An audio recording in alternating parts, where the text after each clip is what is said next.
আসসালামু আলাইকুম, নাদিয়াস ডায়েরিতে স্বাগত। আজকে দেখাবো চিকেন চাপ মশলা। এখানে আমি ছোট ছোট পিস করে মুরগি নিয়ে নিয়েছি। দিয়ে দিলাম গুঁড়ো দুধ, লেবু,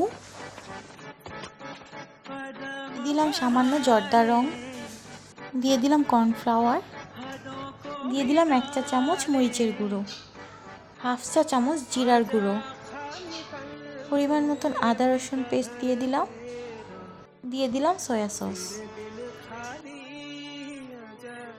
দিয়ে দিলাম ওয়েস্টার সস, টমেটো সস, দিয়ে দিলাম গোলমরিচের গুঁড়ো,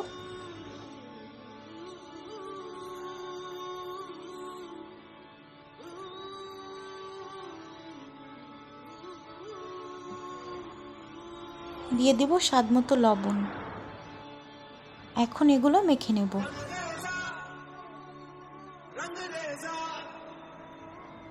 এখন এখানে দিব আমি বারবিকিউ মশলা। এখানে আমি পরিমাণটা বলছি না, যার যতটুকু প্রয়োজন নিয়ে নেবেন। ভালোভাবে ম্যারিনেট করে আমি এটা 3 ঘন্টা রেস্টে রেখে দেব।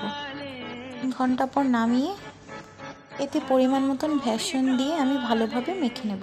এখন এগুলো আমি ভাজবো।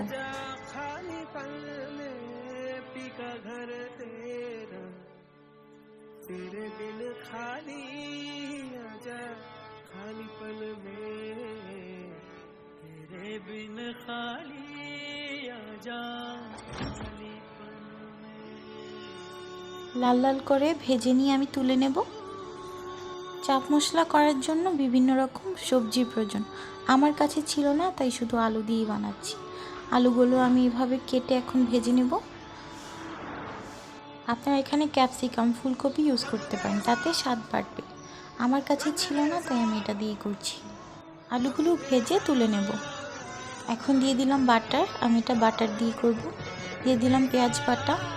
পেঁয়াজগুলো লাল লাল করে ভাজতে হবে। এখন ভেজে রাখা আলুগুলো আমি দিয়ে দেব। চিকেন ম্যারিনেটের যে মশলাগুলো ছিল এখানে আমি তা দিয়ে দেব। আলুটা আমি ভালোভাবে কষিয়ে নেব।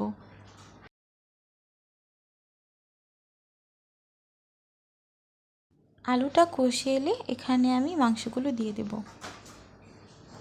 আপনারা চাইলে এখানে চিকেনগুলো বড় বড় পিস করে ভেজে কেটে নিতে পারেন, কিন্তু আমি এখানে আগে থেকেই ছোট ছোট পিস করে কেটেছি।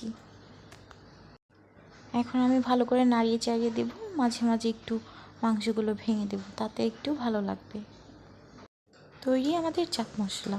ভিডিওটি কেমন লাগলো জানাবেন। লাইক, কমেন্ট, শেয়ার এবং সাবস্ক্রাইব করে পাশে থাকবেন।